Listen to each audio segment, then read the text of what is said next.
महिला मतदारांना बुरखा काढायला लावला, आधार कार्ड पाहिलं, भाजप उमेदवार माधवीलता विरोधात गुन्हा। तेलंगणातील हैदराबाद लोकसभा मतदारसंघातून निवडणूक लढणाऱ्या भाजप उमेदवार माधवीलता यांच्या विरोधात FIR दाखल करण्यात आली आहे। IPCचा कलम 171C, 186, 505/1/C आणि लोकप्रतिनिधी कायद्याचा कलम 132 अन्वये मलकपेट पोलीस ठाण्यात हा गुन्हा दाखल करण्यात आली। माधवीलता यांचा एक व्हिडिओ सोशल मीडियावर व्हायरल होत आहे, ज्यामध्ये त्या मतदान केंद्राला भेट देत असताना मुस्लिम महिलांची ओळखपत्रे तपासताना दिसल्या।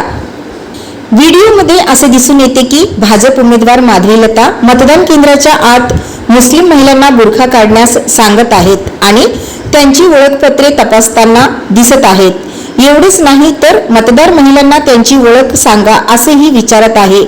मात्र या प्रकरणाबाबत भाजप उमेदवार माधवीलता म्हणतात की त्यांनी मुस्लिम महिलांना त्यांची ओळख पडताळून पाहण्याची विनंती केली होती आणि तसे करणे चुकीचे नाही असे म्हणत त्यांनी आपली बाजू मांडली आहे।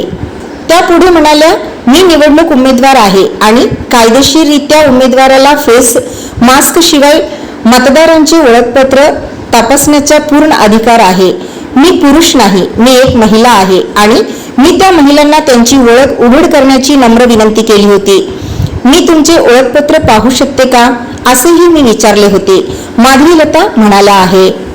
यापूर्वी माधवीलता यांनी त्यांच्या मतदारसंघातील मतदार यादीत तफावत असल्याचा आरोप केला होता।